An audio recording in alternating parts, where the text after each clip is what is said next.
Get smart with your spending with Nucenda's Breeze debit card. We've got your back by offering safe and easy access to your money. Never any hidden fees, just an account that makes sense. Download the Nucenda app to enroll in mobile and internet banking, managing your funds, making person-to-person transfers, and rounding up purchases to save. Visit Nucenda.org to explore Breeze accounts and join our credit union. New members must be eligible for membership. Equal opportunity lender. Insured by NCUA.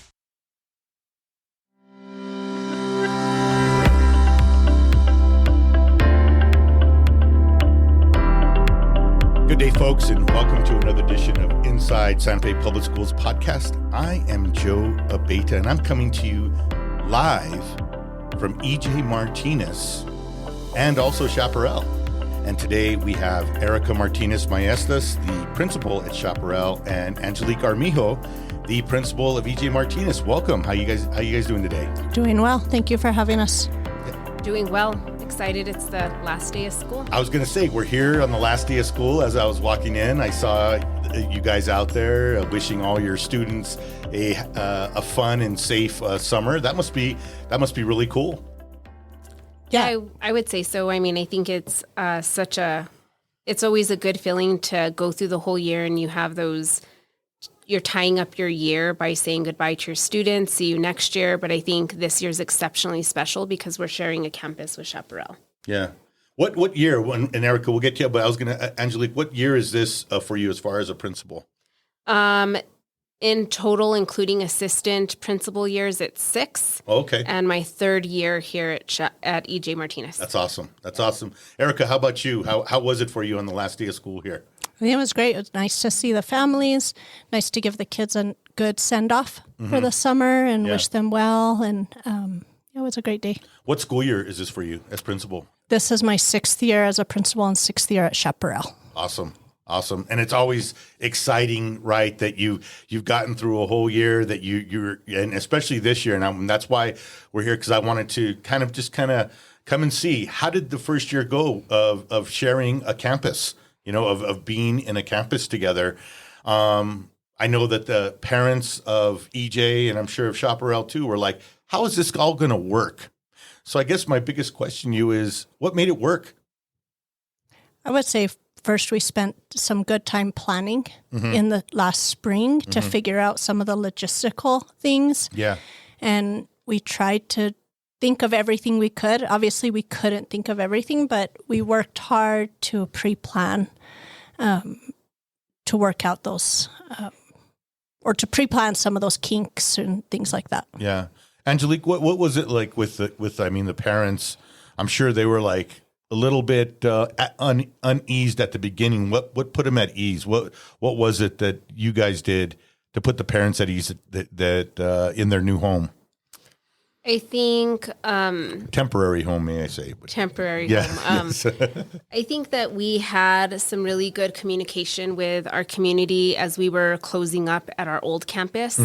I think one of the biggest reassurances that we experienced was that all of my teachers were coming with us to this new campus. Okay. So I really used that with parents and my community to make them feel at ease. All teachers are coming to our new campus, and so your students will have familiar faces, and it's not a lot. It's just a new building, but not a new community. Gotcha. And then I think as we got our year started, for us, one of the biggest turning points where I think really helped parents come or feel that their students were going to be okay was our back to school night that we held in August.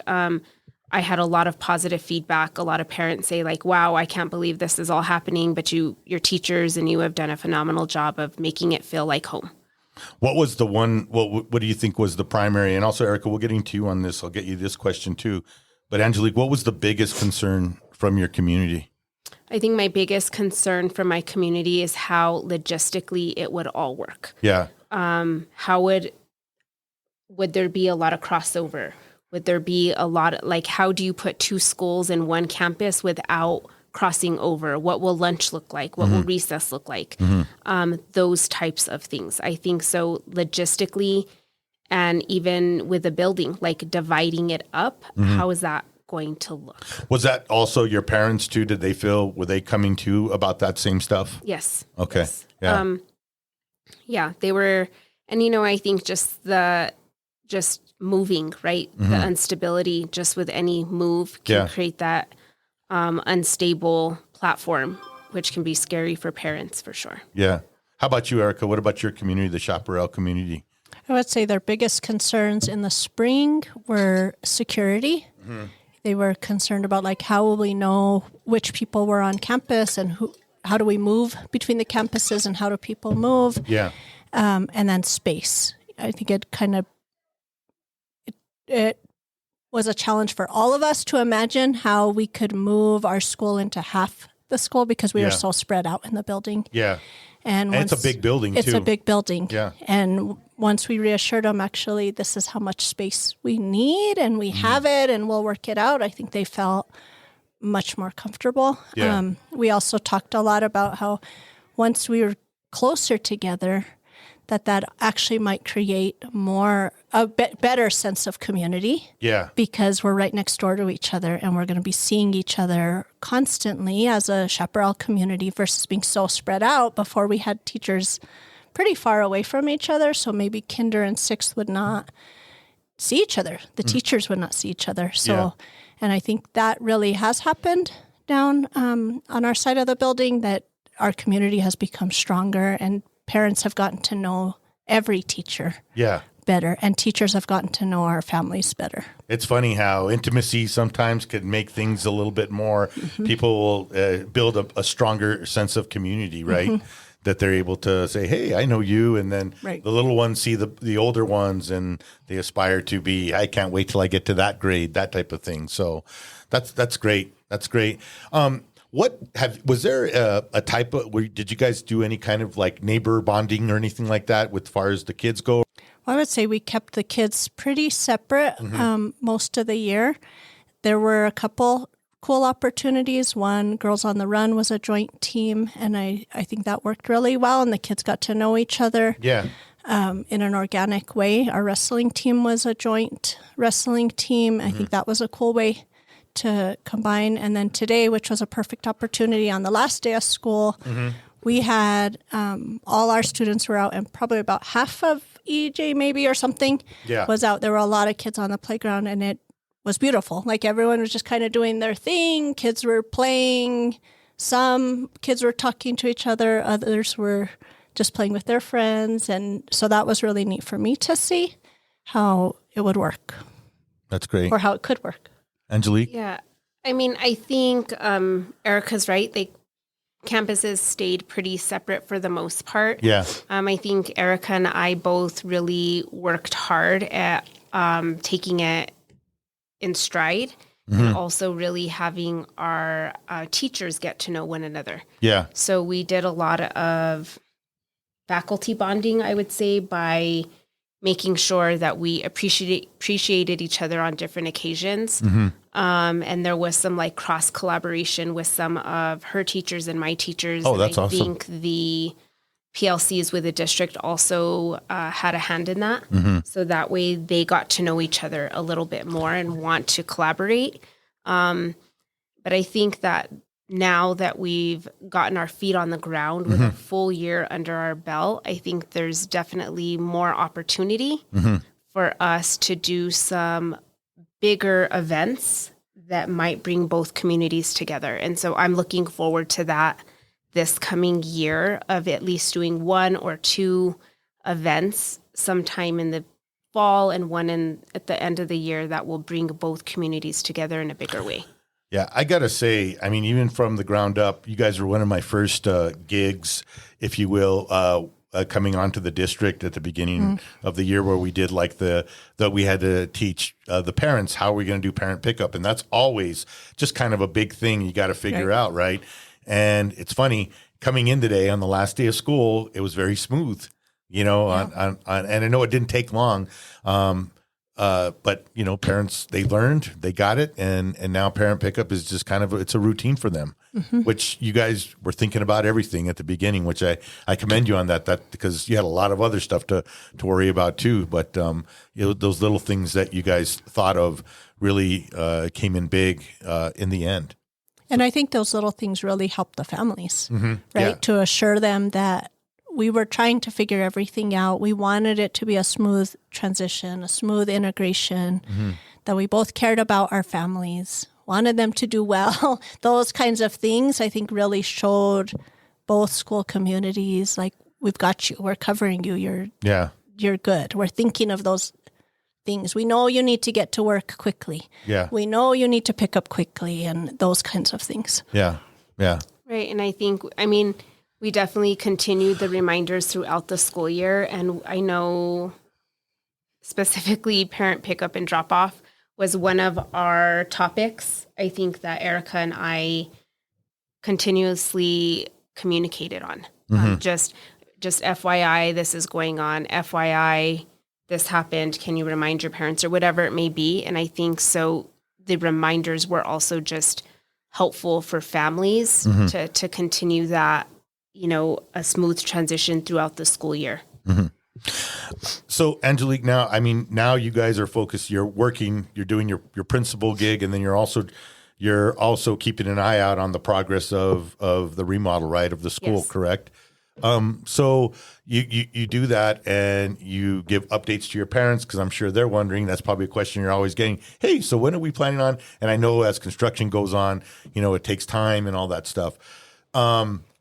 But how do you communicate with them to let them know, hey, this is good? Or is this, hey, realistically, guys, we'll be here for a few more years possibly. And we'll, as time gets closer, I'll update you on what's going on. More of the latter. Okay. I think it's also, I think that's where I really seek out district support. Yeah. With our boss, Felicia Senna. Yeah.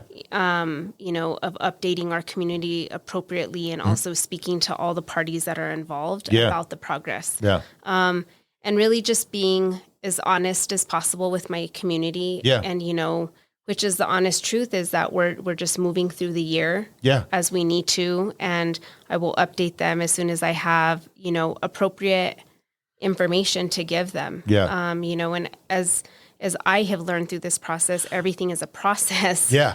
For decommissioning a building, and then Yeah. the master planning for all of these pieces. And so it may take a little bit longer than we had all hoped, but I think that's just the nature of the world that we live in.